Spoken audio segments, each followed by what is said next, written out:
Hi guys, today we've got a very simple to cook pizza for you. Only needs a few ingredients to put together. Very simple process. We'll go through the steps and yeah, let's cook.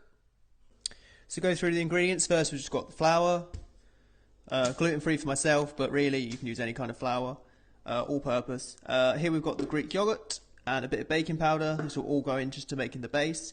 I've got xanthan gum because I'm making it gluten free and that gives it a bit more texture to the base. Mozzarella just for the topping, as well with the passata when we make the sauce.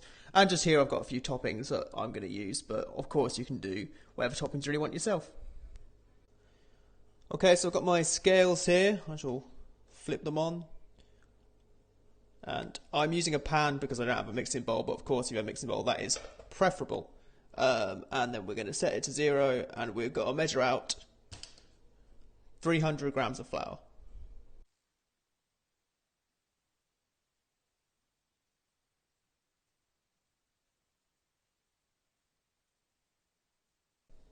Okay, so we've got 300 grams of flour in here now, we've sifted that through, so now what we need to add is 2 teaspoons of baking powder, and if you're also doing it gluten free like me, xanthan gum, but if you're not, you don't need to add that. Once you've added the baking powder and the xanthan gum if necessary, we'll just give it a little stir just to make sure everything is melded together before we put in the yogurt. So we've got the scale set again to 0, and now what we're going to do is just add 300 grams of the yogurt. So now that we've got 300 grams of yogurt in here, all we've got to do is just mix it up until we start getting a cohesive ball.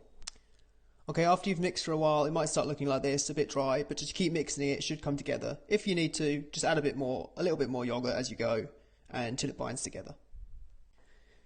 Okay, once it all starts coming together, pour it out onto a floured surface like I've done here, and then what you're going to do, we're just going to knead it a little bit, try and get it together. Just give it a little push, turn it around, keep giving it a little push, just keep using the palm, right in the palm of your hand, until it starts coming together as a cohesive ball. So once we rolled it all together, got it into a big ball of dough, what we'll do is we'll just throw it back into the bowl. I'm just going to leave it there for about 10 minutes, just to let it settle a little bit before we roll it out. So while we're waiting for the dough to prove, I've just put on the passata. I'm just going to reduce it down a little bit to make it a little bit thicker, and I've put the oven on to preheat to 200 degrees. Okay, I'm done now with my sauce. I'm just going to take it off to let it cool down a bit before we put it on the base.